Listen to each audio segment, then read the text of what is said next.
Clasificación B, bajo supervisión de un adulto.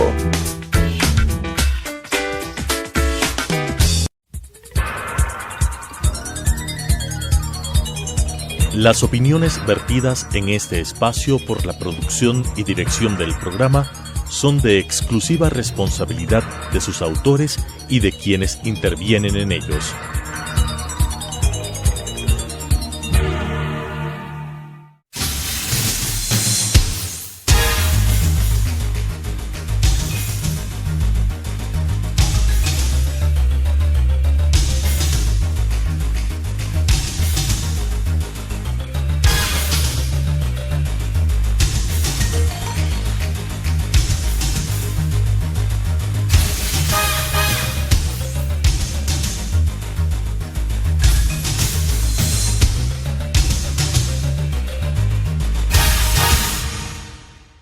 Muy buenas noches, bienvenidos nuevamente a Debate Jurídico, programa del Colegio de Abogados de Pichincha. Les saluda Ángel Horna, director del Colegio de Abogados de Pichincha. Esta noche nos ocupa un tema de mucha importancia, el derecho a la libertad de asociación, para lo cual contamos con dos excelentes abogados conocedores de esta materia. Queremos agradecerle a la doctora Angélica Porras, catedrática de la Universidad de Espíritu Santo de Guayaquil y a la vez asesora jurídica de la CEDOCUT, Central Sindical de nuestro país, y de igual manera al abogado Ciro Guzmán Aldaz, conocido defensor de derechos humanos y defensor de diferentes organizaciones sociales de casos emblemáticos como los 10 de Luluncoto. Gracias por aceptar la invitación del Colegio de Abogados de Pichincha. Vamos a empezar contigo, Angélica. ¿Cómo entender entonces el derecho a la libertad de asociación? Muy buenas noches, Ángel. En primer lugar, habría que decir que la libertad de asociación es uno de los derechos fundamentales y uno de los primeros derechos del ser humano, porque el ser humano es un ente social y obviamente en la búsqueda de cumplir con sus derechos y en la búsqueda de exigir sus demandas, lo primero que hace es asociarse con otros que tienen iguales necesidades o iguales demandas que él. Entonces, por lo tanto, diríamos que la libertad de asociación es uno de los primeros y fundamentales derechos del ser humano en cuanto a ser social. Y por tanto merece la protección de la Constitución, de las normas legales, de las normas infralegales, y también ha merecido la protección de los de los convenios internacionales a todo nivel. Entonces tenemos convenios internacionales, por ejemplo, de la OIT, convenios de derechos humanos, todos ellos reconocen la libertad de asociación. Y es más, la mayoría o prácticamente todas las constituciones del mundo occidental reconocen este derecho como fundamental. Entonces habría que decir, por lo tanto, que en resumen es un derecho fundamental de todas las personas que no puede ser violado por el Estado, que no puede ser reducido por el Estado y menos aún sin causa justa. Muy bien, Ciro, entonces quisiéramos escuchar tu opinión respecto al decreto 16 expedido en este gobierno. Bueno, buenas noches en primer lugar. El decreto 16 que fue expedido en este gobierno nació aparentemente con un objetivo apropiado, con un objetivo que tenía el propósito de homologar los requisitos para el otorgamiento del reconocimiento de las organizaciones sociales, ciudadanas que existen en el país. Este fue el objeto proclamado por el gobierno. Sin embargo, es evidente que ya en el desarrollo de la aplicación de este decreto, que hoy se lo conoce como el decreto 739, porque ha sufrido algunos cambios, algunas reformas, evidentemente se va encontrando que la práctica con este decreto es una práctica que está empezando a incidir negativamente en unos casos y a facilitar en otros, en cambio, la organización, el reconocimiento de aquellos sectores que son cooptados por el régimen de turno. Esto evidentemente tiene que ser analizado con mucho detenimiento. Más allá de esto, además, el decreto 16 adolece de algunos problemas serios. Por ejemplo, si nosotros analizamos el artículo 22, que se refiere a las causales por las cuales puede ser disuelta una organización, vamos a encontrar que en estas causales hay algunas que son absolutamente lesivas y atentatorias contra los ciudadanos. contra el derecho de libre organización. Este es un decreto que por ende se ha vuelto sumamente negativo y violento en contra de las organizaciones sociales. No solo que ha impedido la organización de muchos sectores, sino que organizaciones que ya estaban legítimamente constituidas, hoy están siendo perseguidas bajo cualquier circunstancia, diríamos, alegada por el régimen de manera abiertamente sospechosa, están siendo liquidadas. Esto es lo que ocurrió con alguna fundación en el año pasado, es lo que está ocurriendo ahora, por ejemplo, con la Unión Nacional de Educadores, en base, como digo, a normas absolutamente laxas. Tenemos normas en el 22, como por ejemplo el famoso artículo, el numeral 7, que señala como una causa de disolución el incumplir las obligaciones previstas en la Constitución, la ley y este reglamento. Eso es tan genérico como decir incumplir con el Código Penal, incumplir con cualquier otra norma que puede mandar, permitir o prohibir.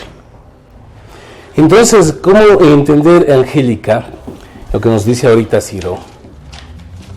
Este decreto 16 y la libertad de asociación, ¿hay contradicción dentro de nuestra Constitución, de la normativa internacional?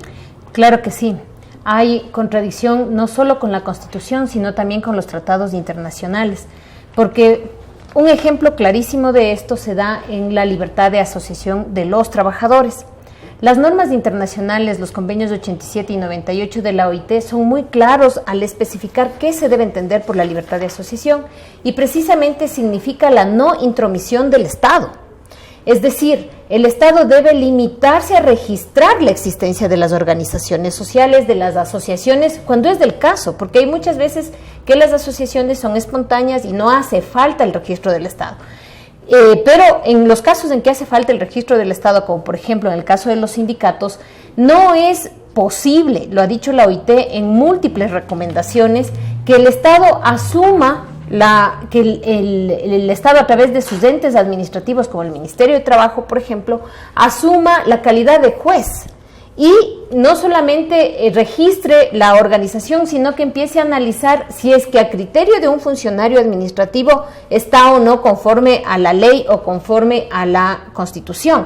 Eso no le compete y no le corresponde a él. Eso le corresponde en un caso específico, seguramente a un juez. Entonces, la libertad de asociación, por ejemplo, de los trabajadores se ha visto fuertemente mermada no solo por el decreto 16, sino por una serie de otros acuerdos y diríamos normas de carácter administrativo que han ido limitando la libertad de asociación de los trabajadores. ¿A esto tiene que sumarse el decreto 16? Claro que sí, porque el decreto 16 encierra una espada de Damocles. Porque ¿quién califica si es que una organización está o no está haciendo, por decir algo, procedimiento partidista o procedimiento político proselitista? Lo califica a un administrador del Estado. Entonces eso significa que siempre va a pender sobre las organizaciones la posibilidad de su disolución.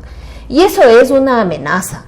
Entonces, por otro lado, también habría que decir que la Constitución, en el artículo 66, claramente establece que la asociación es un derecho fundamental de todos y todas las ecuatorianos y ecuatorianas.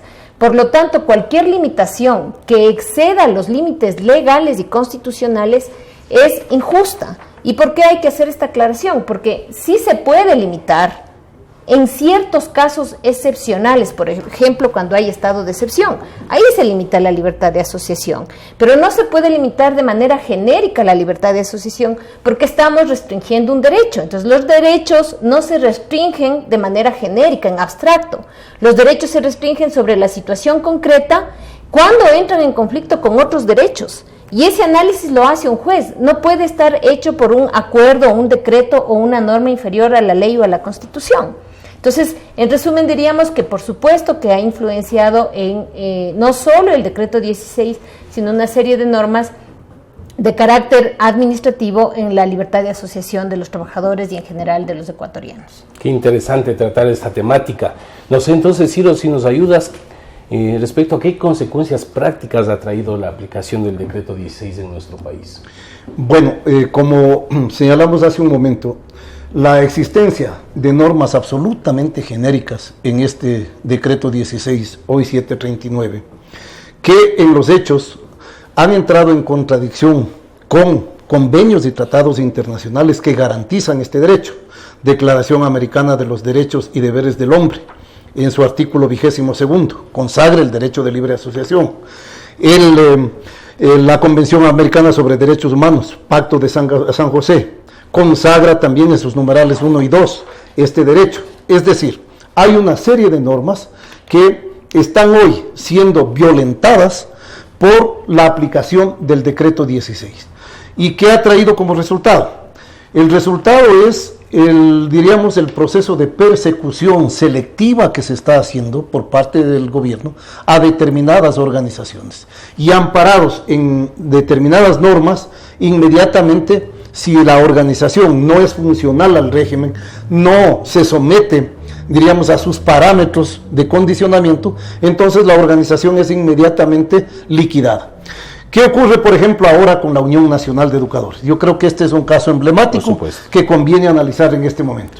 La Unión Nacional de Educadores es una organización fundada en el año 1944, acaba de cumplir en estos días precisamente un nuevo aniversario, el jueves de la semana pasada, ¿ya? Una organización que ha agrupado y agrupa, no a algunos centenas, miles, agrupa a decenas de miles de maestros en el Ecuador, que ha sido protagonista de épicas jornadas en defensa de los derechos del propio magisterio, pero también de la colectividad. Esta organización ahora ha sido notificada con el inicio de un expediente administrativo para proceder a su disolución controvertida. Este elemento de la disolución controvertida, por ejemplo, es el que está contemplado ahora en el decreto 16, ¿ya? Y esa disolución controvertida, obviamente, es una disolución en donde quien toma la decisión es, en este caso, la autoridad en donde se registró la organización. Vale decir, en el caso de la UNE, el Ministerio de Educación. ¿Cuál es la situación si nosotros miramos? La Constitución de la República dice que tienes derecho a ser juzgado por un juez imparcial, ¿no es cierto? Por un juez que no esté condicionado, que tenga independencia. Todo el Ecuador conoce cuántas veces el ministro de Educación se ha referido en los peores términos a la Unión Nacional de Educadores.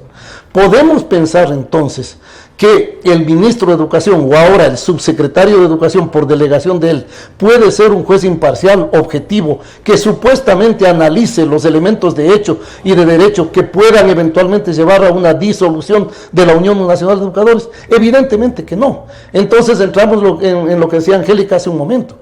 Es decir, el Estado se convierte en juez y parte, ya en la vigencia o no de un derecho fundamental como es el derecho de libre asociación. Podemos luego profundizar algunos elementos sobre esto, pero en realidad este es un caso emblemático en el país. Me parece importantísimo lo que está pasando con la Unión Nacional de Educadores. Vamos a continuar con este debate jurídico luego de un corte.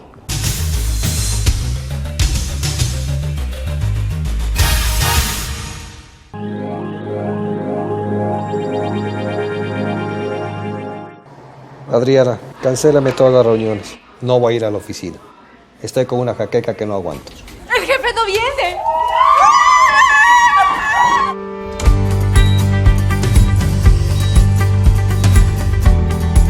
¿Estás seguro? Salió bien. Muy bien. Bueno. Cuanto antes vayas a Ecuasanitas, más rápido te curas. La empresa de medicina prepagada que cuida de ti. Ecuasanitas. Es bueno estar sano.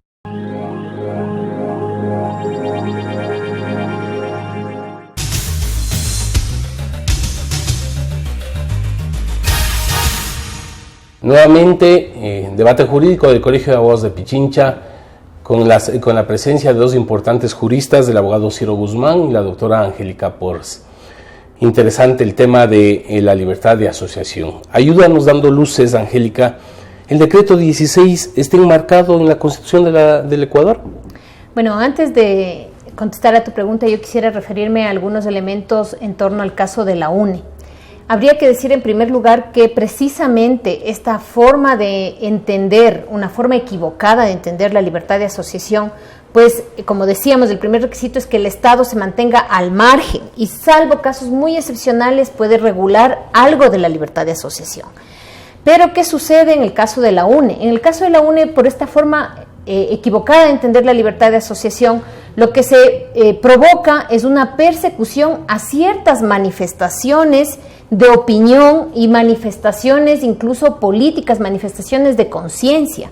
Es decir, no solo se viola con este caso la libertad de asociación, sino también la libertad de conciencia, la libertad de pensamiento y las libertades básicas del ser humano.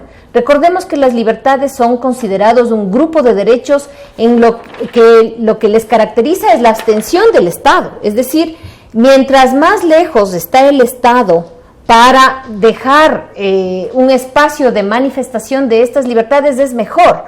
El Estado debe entrar solamente a sancionar cuando existe una violación de esa libertad o para garantizar el ejercicio de la libertad y no al contrario. El Estado pretende regular los múltiples aspectos de estos derechos que de alguna manera se les ha llamado de primera generación, es decir, donde la característica de estos es que el Estado se mantenga al margen. Entonces, no solo viola la libertad de asociación, sino también la libertad de opinión, la libertad de conciencia, etcétera, ¿no? En el caso de la UNE.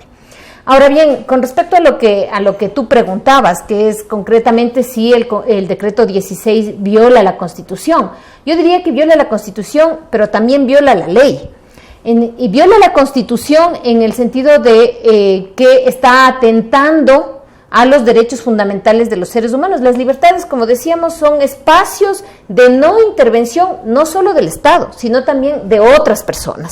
Entonces, esos espacios de libertad, digamos, solamente son susceptibles de intervención cuando existe una violación. Y esa intervención la hace el juez. Entonces, no solo que se violan las libertades que ya mencionamos, sino también todos los derechos del debido proceso. Porque el debido proceso está precisamente para permitir que sea el juez el que ante una situación concreta decida respetando todos los pasos para garantizar la defensa del acusado o en este caso de la organización acusada, para garantizar que se le dé oportunidad de defenderse con los medios adecuados, para garantizar que el juez sea imparcial y sea el juez natural, y para impedir también que haya influencias. Por eso precisamente tiene que ser un juez de la justicia ordinaria el que decida y no un administrador, además, que en la administración existe una relación jerárquica respecto del representante principal de la organización, y más aún cuando estamos hablando del Ejecutivo, donde existe una jerarquía del presidente hasta el funcionario que está o que tiene el menor poder.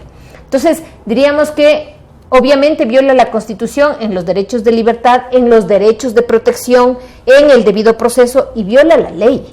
Viola la ley, viola los tratados internacionales, porque la libertad de asociación está en todos los tratados internacionales de derechos humanos. Entonces, vamos a conversar con Ciro. ¿Qué futuro va a pasar con la libertad de asociación de los maestros en nuestro país? Bueno, a ver, además de los elementos que señalaba Angélica, hay un hecho objetivo. Cuando la motivación es de persecución política y no existen elementos de orden jurídico, elementos de derecho que permitan cuestionar a una organización, el Estado empieza a atropellar y a hacer uso y abuso del poder. Eso es lo que ha pasado con la Unión Nacional de Educadores. Mire, en este momento, este es el auto con el cual se inicia el proceso administrativo de disolución de la Unión Nacional de Educadores. Y la parte principal, la esencial de este auto está en el numeral quinto. ¿Y qué es lo que dice el numeral quinto? Simplemente que se inicia este proceso de disolución porque la Unión Nacional de Educadores ha incumplido con el artículo 22, numeral 7, que señala, y ellos citan, incumplir con obligaciones previstas en la Constitución, la ley y este reglamento, o por incurrir en las prohibiciones aquí establecidas. Es decir, este señalamiento, esta causal, entre comillas, tiene que ser desarrollada. Es tan laxa que no te dice nada. A ver, la Constitución de la República tiene 444 artículos. ¿Cuál de ellos incumplió la Unión Nacional de Educadores o sus dirigentes? No se dice. Ya, se habla de la ley. ¿Cuál ley? En el país existen cientos de leyes. Ya, y el propio reglamento, están citando el artículo 22, numeral 7.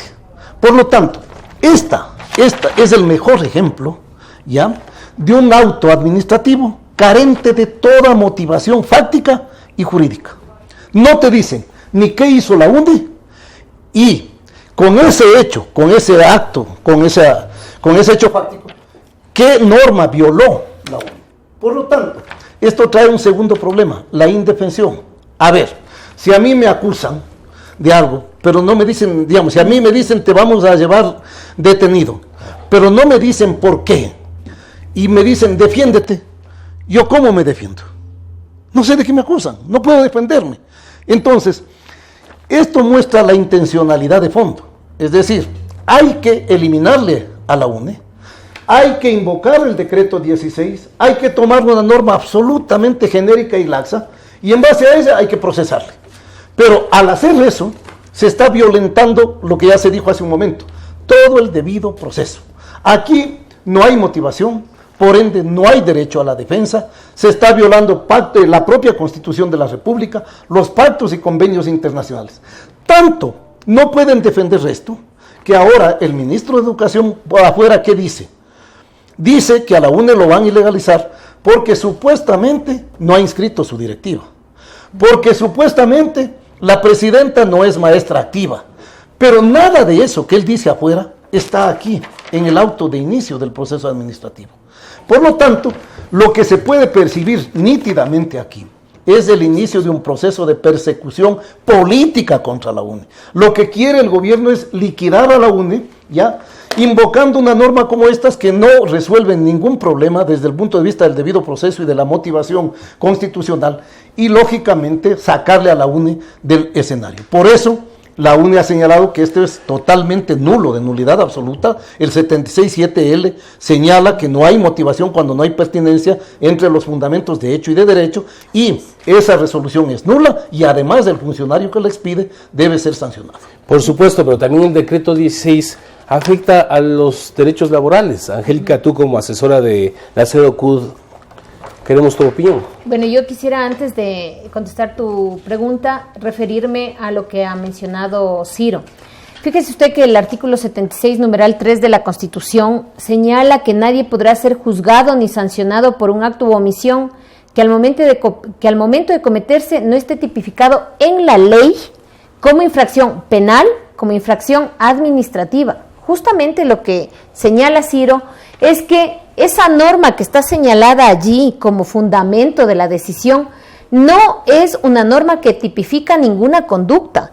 Entonces, ¿cómo puede aplicarse una sanción administrativa que no está tipificada la conducta que se va a sancionar en la ley? Porque además la Constitución es bien clara. No se debe sancionar si no está tipificada en la ley. No importa que esté tipificada en un reglamento, no importa que esté tipificada en un decreto, tiene que estar clarísimo en la ley en qué caso se convierte en infracción legal o en infracción administrativa o de carácter penal. Por lo tanto, esa norma, aunque existe en un reglamento, no es suficiente para argumentar, para fundamentar la sanción. Por otro lado, habría que comentar en la cuestión de la motivación que no es suficiente esa norma para la motivación.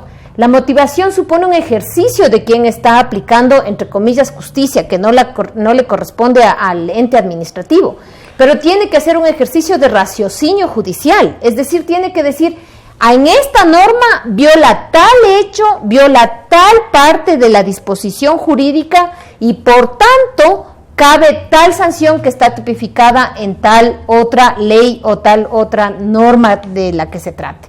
Es decir, no existe motivación y efectivamente estaríamos hablando de nulidad en ese caso. En todo caso, el tema está planteado. Queremos agradecerles a nuestros invitados.